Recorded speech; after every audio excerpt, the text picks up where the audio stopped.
মেয়েরা একটা জিনিস করে, সেটা হচ্ছে তারা না নিজের কোনো স্বাদ আহ্লাদ পূরণ করতে জানে না, করতে চায় না ইভেন নো। মানে ওরা বাপের ঘরে হোক, তারা স্বামীর ঘরে হোক, মনে করে কি টাকা পয়সা খরচ হবে, এটা হবে সেটা হবে।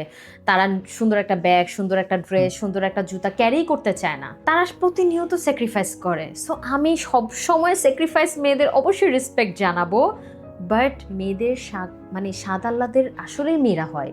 তো এই জিনিসটা কি মানে এই জিনিসটা তুমি কিভাবে মানে বলো যে স্যাক্রিফাইস কখন করা উচিত? কখন স্যাক্রিফাইস করা উচিত তার চেয়ে উল্টা আসো, যে কখন মেয়েদের স্বাদ আহ্লাদ পূরণ করা উচিত। এই ভিডিওটা যখন দেখতেছেন তখন, মানে এখনই।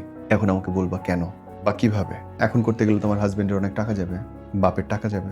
ভাই কাল তুমি বাইসে থাকবে তার গ্যারান্টি আছে? তোমার যাইতে ইচ্ছে করতেছে সাজেক চলে যাও, তোমার কক্সবাজার ভিজিট করতে ইচ্ছে করতেছে যাবা, তোমার সংসারের জন্য, তোমার হাজবেন্ডের জন্য বাচ্চা বড় হবে তারপরে তুমি করবা, সম্ভব না। পৃথিবীতে মাটির তলায় এত মানুষ শুয়ে আছে যারা মনে করতো আগামীকালকে আমি একটা আইসক্রিম খাইতে যাব বিকালবেলা, সে টাইম পায়নি। অসংখ্য মানুষ মনে করতো আগামীকালকে থেকে আমি আমার নতুন এই জিনিসটা শুরু করব, ঘুম ভাঙে নাই, মরে গেছে।